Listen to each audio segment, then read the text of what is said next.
শেষ হয়েছে এবং ভোট গণনা চলছে। আশা করা হচ্ছে কিছুক্ষণ পরে আমরা এটা রেজাল্ট পাবো।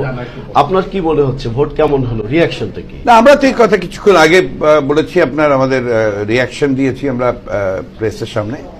আমরা গত কয়েক সপ্তাহ ধরেই এই নির্বাচন সম্পর্কে যেটা প্রধান আমরা আপত্তি তুলেছিলাম তা হচ্ছে ইভিএম, যে আপনার ইলেকট্রিক ভোটিং মেশিন, এটা আমরা কিছুতেই গ্রহণ করতে চাইনি, কারণ এটা অত্যন্ত ত্রুটিপূর্ণ।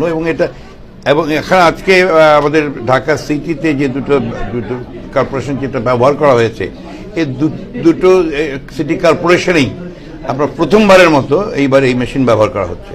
এবং এটা আমাদের যারা ভোটার তারা ইউজ না এই আপনার ভোট মেশিন ব্যবহার করছে। এবং এই মেশিন এত ত্রুটিপূর্ণ যে এখানে কিভাবে এখানে আপনার ভোটের কারচুপি করা সম্ভব সেটাও আমরা সেমিনার করে প্রেস কনফারেন্সের মাধ্যমে কয়েক দফা আমরা আপনার প্রেসকে জানিয়েছি, জনগণকে জানিয়েছি।